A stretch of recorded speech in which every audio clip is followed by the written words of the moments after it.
Hello and welcome to the TA UK Peer-to-Peer podcast. Today, I'm very lucky to be joined by Tom Constable. Tom, thank you for making time in your busy diary to join us today. Quite welcome. So for those of us who don't follow you on social media and know what you're about, who are you? Where are you from? So I'm Tom Constable of the agency UK in Bristol. Bit in the background as well. Yeah, background be absolutely brilliant. Background, fine. So in terms of who I am and where I'm from and what my background is, I started in my agency career in about 2010, very much from a corporate background. So 10 years with Connells, both in a B2C and a B2B business line. And then took some time out of industry, went traveling, went and worked for a property developer, and then joined TA UK in 2021. And how's it gone since you launched? Good, I think. Hopefully people think I'm successful, and hopefully it's certainly been a bit of a life changer for me in terms of the hours that I work, the current relationships I have, and just the enjoyment of the job. Okay, so let's go back to when you first launched then. So why did you go self-employed to start off with? I suppose it's a number of things really. I think I liked the idea of running my own business. I liked the idea of working the hours that I wanted to work. I also had a few personal circumstances that just meant I needed a bit more time to myself and less of a kind of structured, you've got to be in the office by 8:30 and out of the office by 6 o'clock. Okay. And so talk me through when you first launched. So you decided to go self-employed and you decided to take the leap on that side.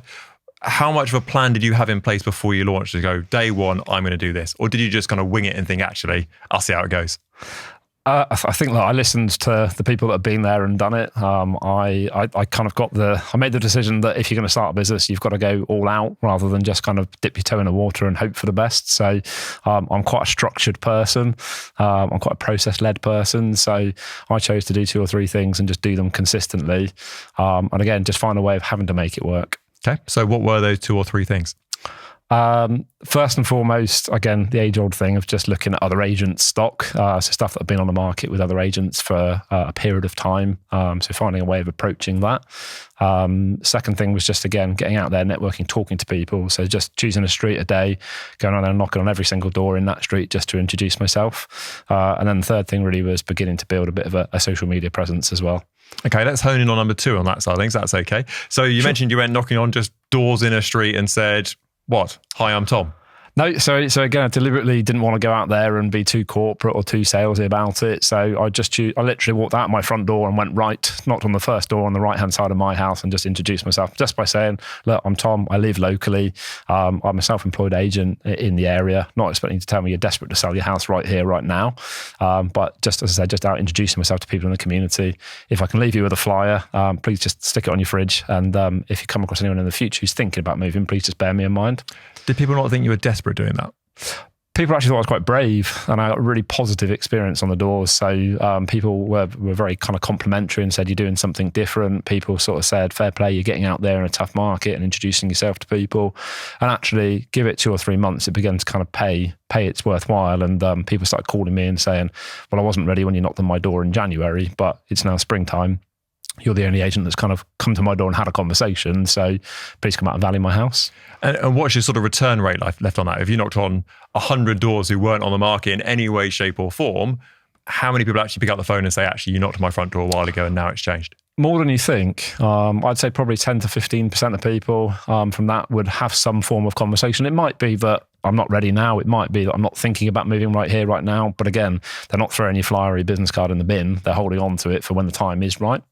Okay. And be that just for initial valuation, be that for a bit of advice, or be that for I'm actually looking to move forward and put the house on the market. Okay, and you mentioned as well you were targeting other agents that are on the market or other properties that are on the market with other agents in the local area. Talk me through, so who are you targeting to start off with? Was it just anybody with a board outside, or were you specific about who you were going for? So in year 1, it was very much about pretty much any house that's on the market in the area. So again, anything that had been on the market for 6 weeks or longer, I would start to have a bit of a process about how do I approach that vendor. So again, just the right move trawl, have a little look what's been for sale for longer than 6 weeks, and just go and start with just knock on their door and try and have a conversation.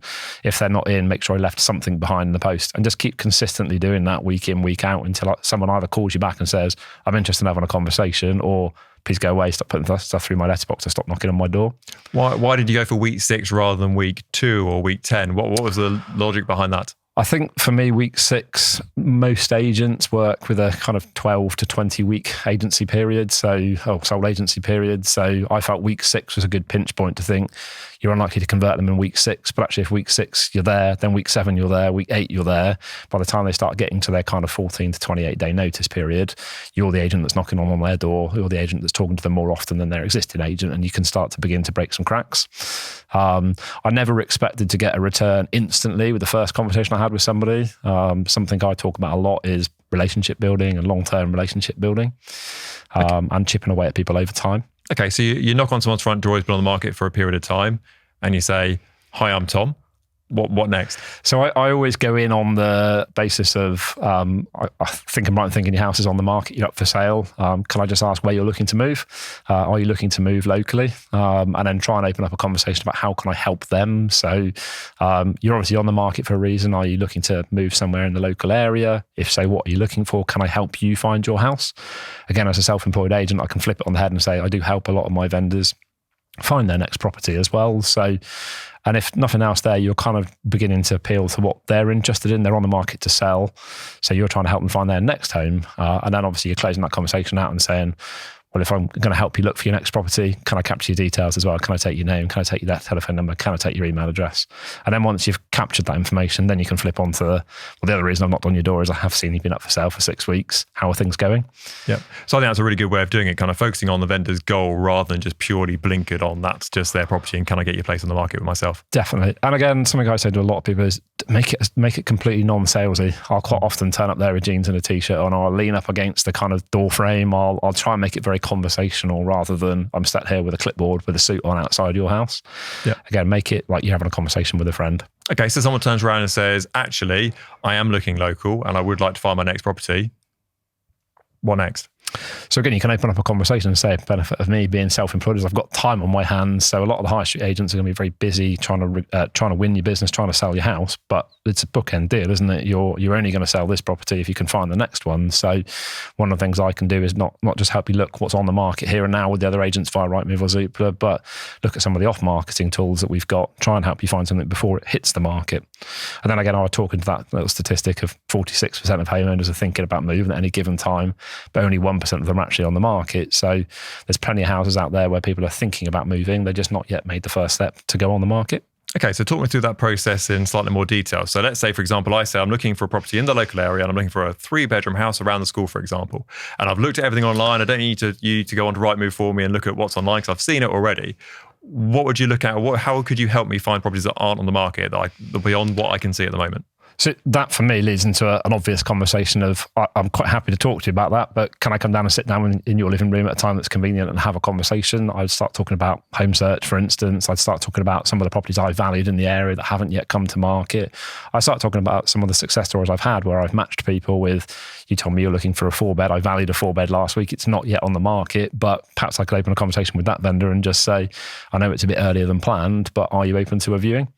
And I've had some really good success rates with that. Again, it's about being a bit different from what everybody else is doing and trying to patch deals up off market where you can. And so do you think it's about bringing value to the table rather than just going, I want your house, I want your house? Exactly that. I think if you can kind of, it's that age-old thing, isn't it? You get a client call you and they say they're searching for X, Y, and Z property, or they want to view that property. And then you go straight in and you dive in, can I value your house? And if you dive into what you want out of it very quickly, then the chances of you converting that is much lower. Whereas if you go into, let's talk to the client about why they've called you about that viewing or about their property search, and then you dovetail your conversation to, well, actually, you've told me you've got to sell your property to be able to fund the move. How are things going? So definitely focus on what they've contacted you about, or again, focus on the reason you've knocked on the door to have that conversation about the search before you start going after the valuation. Okay. So looking back at your launch, so you had the 3 categories were on-market properties, knocking on sort of just random doors in the street, effectively working your way down the street, and the social media side of things. Where did actually your first instruction come from? Knocking on the door. Okay. Took me, believe it or not, it took me 7 weeks to win my first bit of business. So even as an experienced agent with over a decade of experience in the industry, it still took me time. I came from a cold start. I set up in an area that I didn't really know. I was just consistently persistent with knocking on doors, touting age stock, getting the social media presence built up. And over time, one instruction leads to two instructions and two instructions leads to three instructions. It's very much a momentum business. So if you were critical on your launch, what would you have done more of in hindsight to improve that 7 week to 4 weeks, for example? It's tough, isn't it? Because again, nobody knew me in that area. Nobody knew the brand in that area. So it's just doing more of the same thing. I suppose, again, over years 2 and 3, I focused a lot more local to one postcode. In year 1 particular, I opened up my core area a little bit further. So I found out there's, 10, 15 houses for sale in my core postcode. It meant I had to go to a couple of the neighbouring suburbs also to get enough stock out there to kind of, again, numbers game, isn't it? The more people you knock on the door of, the more stock that you tout from other agents, the more likely you are to convert with something. So you strike me as a man with a business plan. Try to. So how quickly in your business plan had you planned for your first instruction to come on the market? Income's critical, isn't it? So the sooner the better. I was lucky that I had a bit of a safety net of some money behind me where I could afford to work for 12 months and not earn any money. But for me, the sooner you get on, the sooner you can win your first bit of business, again, the sooner you gain that bit of momentum, the sooner you can start thinking this is actually real and the money starts coming in. I did out about it in the first week. I talked to lots of people in the group that have won their first bit of business in the first week. But again, being completely honest, it's said 7 weeks for me to win my first bit of business, 7 months to get paid for the first time. So you got to be in it for the long game. So how did you keep your chin up and keep on track in that time? Because 7 weeks is a long time. So 7 weeks, if you're busy and working and got stuff going on, it flies by really quickly. But if you're on the grind every day, knocking on doors and doing the leaflet delivery and all these sort of grinding down jobs, how did you stay on task and stay focused over that time when really, probably mentally, you're probably being pulled saying, is this working? Is this for me? Is it maybe it's for everyone else apart from me? I think, again, if you're going to set your own business up, you've got to have an element of self-discipline, haven't you? So, and I think that, again, that thing of difference between being employed and self-employed is you've got to find a way of making it work. So rain or shine, day or night, I was still out there knocking doors. I thought, I've got to set a plan and I've got to stick to that plan consistently to make it work. And I think, again, I've said it a few times, but once you start seeing a little bit of light at the end of the tunnel, then that momentum, that enthusiasm kind of carries on. So I suppose for me, it's pick 2 or 3 things that work well and just do them consistently. I'm sure that was a huge relief when you got the first instruction come through. I got the first instruction, but I didn't sell it. So, but one led to 2 and 2 led to 3. So, yeah, quite. So you mentioned earlier you were a successful estate agent. I've seen your stats, and certainly you are. What do you think cuts you apart from the agents that aren't successful? I think it's you can't give up too easily in this game. I think, and again, you can't take anything too personally. So if someone says they want to use somebody else, that's fine. Let them use somebody else. I think if you don't win your first bit of business on your first week, don't give up. So again, just hard work, dedication. Keep putting the hours in. Keep putting the plan together, and keep doing the things that get you through the front door in the first place, and then it will follow from there. I think the other thing is focus on relationships. Focus on long-term relationship building rather than just instant quick wins. A lot of agents are guilty of just trying to think, where's the next income coming from? Where's the next instruction? Where's the next sale coming from? Whereas I'm of the mindset that there's no such thing as a wasted meeting. Go out and make friends with people, go out and talk to people in the community, and again, follow that good customer service, and then the results will come from there. And how do you stick to your plan? Because I think, is it Mike Tyson who says everyone's got a plan until they get hit? So yeah. How do you, after 6 weeks of starting your business and going, I've got a plan and I'm sticking to it, how do you stay on that when many people would throw in the towel and go, it's been 6 weeks, I've given it everything I've got and it hasn't worked out? So I think, diary management's one thing, isn't it? So blocking time out in your diary to make sure you do those tasks that are giving you a return. I'm also someone that's meticulous with recording where my leads and my evaluations and my instructions come from. So I've got a whole list of various sources of various ways that you can win a valuation. And every month I record, where did my valuations come from? Where did my instructions come from? And from there, again, I can focus more of my time on the top 2 or 3 things that work well and almost get rid of the other 6, 7, 8, 9, 10 other options that are there. So again, about recording your successes, talking to your successes with other people, whether it's your family members, whether it's your friends, whether it's other agents within the network. I think sort of, as I said, kind of celebrating your successes and then kind of recording what works and focusing on that. So you've mentioned already things like having a business plan, recording where your leads come from, recording your marketing, etc. Would it be fair to say you've got quite an analytical brain on that side of things? Yes, probably overly analytical at times and overly self-critical of myself. But again, I think we're not reinventing the wheel when I say the things I'm doing, but again, it's about choosing the things that work for you and doing them regularly. So sticking to a plan and a process. Do you think that analytical brain and process-driven structure is a strength within your business? Because you're not the typical estate agent. The nicest possible opinion, you're not the typical estate agent. That's a good thing or a bad thing. That's a good thing. Most typical estate agents are very chatty, talky, not behind the scenes, it's an admin car crash. But it seems to me you're like an admin dream with an estate agency on top of it. So is that a strength of yours or a disadvantage, do you think? I think it sets me aside from the competition, it sets me aside from the crowd. And again, when I can get in front of people, I think people begin to realise that, again, I'm kind of working on the same wavelength as them. I'm trying to help them find a solution to their problem. I think I create myself more admin. I create myself more stress than I need to at times. But someone, again, you follow a structure, you follow a plan, and as long as you stick to that process and that plan, then the results come. As soon as you start deviating off that, you start thinking you know better, or trying to do too many different things, then that's when that plan begins to collapse. And how often do you change your plan? Because I'm sure your plan from when you first launched 3 years ago was let's go door knocking and let's do this sort of stuff. How has that evolved over the last 3 years to where you are today? And I think it evolves massively with the business. I talk to some people that have just joined or are still in their first 6 months, and I say, do the things I was doing 3 years ago and do them regularly, and then you'll start getting the results I'm having in year 2 and year 3.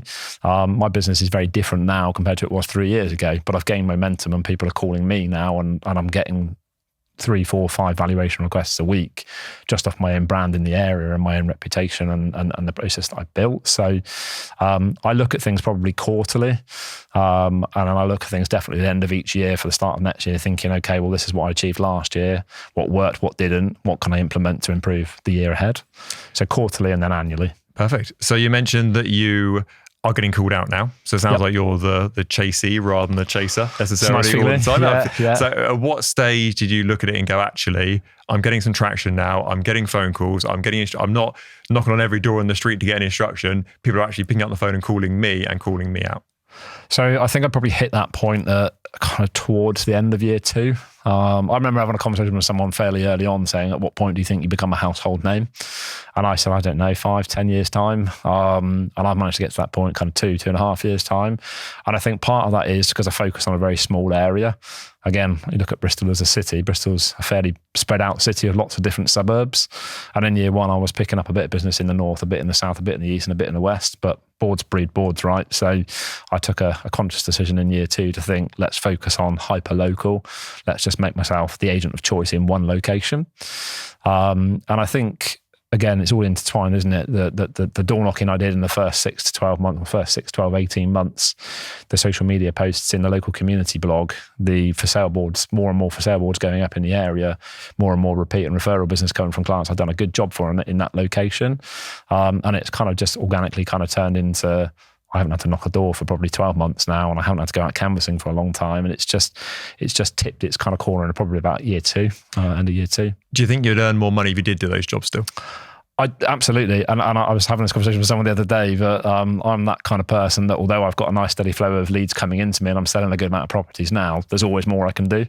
The challenge, again, when you're a one-man band or a small business is that it's how do you find the time? And I said 10, 15 minutes ago that time is of the essence. When you start out, you get to a certain point where you just haven't got enough time in a day to kind of keep on top of the level of business that you want and get out there and be as proactive as you'd like to be. So at what stage do you look at the business and go, I need to bring in a negotiator on board. I need an admin person behind the scenes. I need. What stage do you get to that? Are you at that stage now? I'm at that stage now, absolutely. One of the things that I've done consistently over the last 3 years is talk to other people that run their own businesses as well and just ask their advice, ask their ideas. Sometimes that's people in property, sometimes that's in people that are in completely different industries. And I think if you talk to most people that run their own businesses, they've hit a similar point where they're at capacity for one person and they start needing to think, well, how can I leverage some of this workload off to third-party suppliers or someone else within the group? I got to a point start of last year where I had to sort of subcontract some of my sales progression work out. I'm at a point now where I'd like to try and get rid of some of the admin tasks that I've got that are quite time consuming to allow me to focus on more of the salesy side of things, the more door knocking, more touting other agents stock, more social media presence. But I think, first 12 months, go it alone and do what you need to do, get to a point where you're earning enough money that you feel comfortable and then start thinking, well, I'm going to have to accept I'm going to have to spend a bit of my money to get to the next point, to scale it to the next level. So you mentioned earlier that you had 12 months amount of money kind of sat aside before you launched the business. Do you think that's a necessity for people to have that in place? I don't think it is. It was, whether I was lucky or unlucky. I lost my granddad in the middle of the pandemic, and I inherited some money, which was enough to pay me a salary, as I said, for 12 months and just live on a very frugal wage if I needed to. It's nice to have that safety net, but equally, that safety net might mean that you don't go out there and put the hours and put the yards in that you need to. So I don't think it's essential. I think there are things within the TAUK community that we're doing to try and help people with that cash flow issue. I also think I didn't actually spend that much money on the business for my first 12 months. In fact, I spent very little on the business for the first 12 months, but I still had to pay a mortgage. I still had to feed myself, and I still had to pay for a car. So I think the money came into use there from a running my own household perspective, but from a business perspective, just do the free things and do them well. It doesn't cost you anything to knock on people's doors. It doesn't cost you to go and speak to homeowners that are on with other agents, and it doesn't cost you to post anything on social media. So do those things and do them consistently, and then you'll start seeing a result. So you're at the stage now where you're going to look to outsource lots of those jobs onto third-party suppliers that can do that for you effectively, so free you up a bit. A bit of both. I think, yes, I am going to have to outsource some stuff. I've already outsourced some stuff. I'm hoping that within the TAUK community at some point we can start expanding our kind of support systems. But again, I appreciate that you can't start spending money on support systems until you start earning some money. So I'm kind of open to ideas with that. So where you seem like a very process-driven person who's very determined to get to where they want to get to. So I feel like you would have made the Agency UK work for yourself, hell or high water effectively. So with that in mind, do you wish you'd spent more money in your business earlier on and spent more on marketing and getting yourself out more rather than sort of holding back and sandbagging your money slightly over the short term? I don't think so, because I think, again, everyone's got their own aspirations about what they want to achieve. And for me, it was never about money. The money comes in now, and it's hard when you've got more money coming in not to think, well, I want to spend more money, I want to make more money. But for me, it was about having the right lifestyle, having the right relationships, and again, sticking to the values that I've got as a person.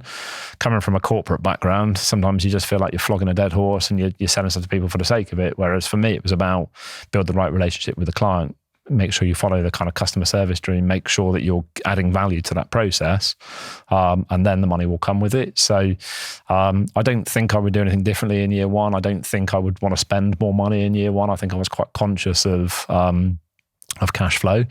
But I think only really when I got to the end of year 2 and into year 3 did I start thinking again about outsourcing and spending some more money on taking the business to the next level. So looking at the stats, generally, if you look at the American self-employed model especially, about 20% of all the agents that are self-employed in America bring in about 80% of the income. So do you see that A, reflecting into the UK market, B, more importantly, what can an agent do to make sure they're in that 20% and not in the 80%? I think it's probably creeping into the UK market. And I think me personally, I think that the best agents are all going to be self-employed in the next kind of 5 to 10 years anyway. So one of the reasons that I kind of came on board into the self-employed world was I thought, you know what, you might as well get on board with it now than wait till it took a few years down the line and kind of as the second or third or fifth agent in your area. So I guess the difference that sets aside the top 20% compared to the remaining 80% is that entrepreneurial mindset, it's that growth mindset, it's that desire to kind of want to learn, want to grow a business, want to be the best agent in that location. And that comes down to hard work. Setting your own business up isn't easy, but if you work hard for the first 6 to 12 months, and I think, as I said, the rest kind of follows from there.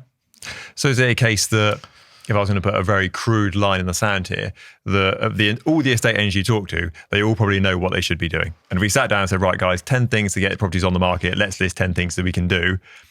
The top 20% are ticking them all off and going, yeah, I'm doing that, I'm doing that, I'm doing that. Whereas the 80% looking at it and going, yeah, I know I should be doing it really. And I was a bit tired that day. And yeah, and I think you just nailed it on the head, isn't it? It's self-discipline, and it's not just talking about doing these things, it's actually getting there and doing them.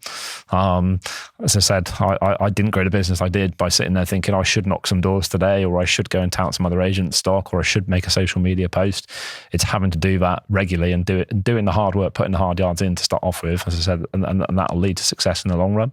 I think that's the best way of learning as well. You learn from sort of the school of hard knocks. If you never knock on a front door, you never know how good or bad you can be effectively. But if you knock on 100 front doors, for example, it's always a guaranteed you're getting instruction off the back of it. Absolutely. So it's kind of refining yourself sort of through that school of hard knocks approach and going, actually, I'm just going to start, whether it's social media, whether it's videos, whether it's door knocking, whether it's leafting. And over time, I'll get refined into a finely approached machine that can do door knocking really well, or that can do marketing very well. Exactly that. And look, I've just brought 2 new members of staff on board over the last month or so. And I've just said to them, look, these are the top 3 or 4 things that worked really well for me. Doesn't mean they're necessarily going to be right for you, but whatever you choose in terms of prospecting tools, do them consistently, and make sure you do it weekly, make sure you do it monthly, make sure you do it quarterly. Whatever you've decided is the right routine for you, just do it and do it consistently. Good. Well, Leslie, you mentioned they obviously bringing on 2 members of staff. So is that the next chapter for your business from here, you think? Bringing on staff to sort of be negotiators, I presume, or associates? Or what's the role in the business? For me, I'm a bit different to some other agents within the network. I'm not particularly protective over my core postcode. As far as I'm concerned, the more agents the UK boards up in that location, the better. It helps us kind of grow collectively. So I've brought 2 sales heads on. I've said to them, in an ideal world, don't do your core business in the same postcode as me, but do it in the neighbouring suburbs, and then we can start kind of growing out organically from what I've built. But I think I want them to be running their own businesses, much like I was running my own business 2 or 3 years ago. I just want them to lean on me and my experience and my network and my database that I've built on to start growing out the same way as I have, but I want them to put the hard work in. I want to be there as a mentor. I don't want to be there as a manager as such. So sort of steering them, guiding them, mentoring them in the right direction, but ultimately letting them have the tenacity and freedom to run their own businesses. And the struggle always when you're looking to grow a business is, I mean, recruitment is the biggest struggle you'll ever have, sort of thing. Finding the right people. Once you've got the right people, it can make it work from there quite nicely. So how have you found the people to work in your business to start off with, and how are you going to make sure they're a success going forward? So I think you're absolutely right. Recruitment's a full-time job in itself, and I'd rather make sure I do that on a slow process and get the right people in than just bums on seats for the sake of it. So one of my recruits came from a business connection. So his wife happens to be a lawyer that I do a bit of work with. He lives fairly locally, so she just said, husband's been in sales for donkey's years and is thinking about going into property. Would you like to have a chat? So that kind of came organically from my business network locally. Kat, the other girl's coming on board just from a direct LinkedIn approach, where again, I was just searching for other agents in Bristol, and I just direct messaged her and said, this is what I'm doing. I'm trying to build a team of high caliber agents with good financial rewards, with ultimate kind of freedom to work whatever hours you want and run your own business. If you're interested in having a chat, let's have a chat. And kind of one chat led to 2 chats, 2 chats led to 3 chats, and all of a sudden she's on board and she's beginning to write her own business already. Do you think adding salespeople to the mix is the right move for your business? Instead of making you the kind of point of the spear and making you the salesperson, so to speak, and sort of the one who does the deal, and then having lots of people kind of supporting you and kind of holding you up like an admin person, a sales progression person, a marketing person, etc., but you kind of do the doing. Do you think having a salesperson on board is the right way to go with it? I think you look at some of the larger American business models, and again, they would say that administrative staff, support staff are your first recruits, whereas I've looked at it and think, do you know what? If I was that salesperson sat in that person's shoes, why would I want to come and work for somebody else? I want to set my own business up. I want to have a bit of that myself, but I think we can kind of complement each other with that. So I think so long as I'm adding value to their business, I can see them making their own success and still wanting to support me to continue to grow. I think absolutely there's going to be a need for more support services around us. But I've already proven for the first 2 years, I didn't really need that. So again, these salespeople can set themselves up quite successfully, lead their own business with my support there. Yeah, brilliant. Tom, thank you for your time today. It's been absolutely brilliant. Thank you so much for coming on. Nice to speak to you. Cheers.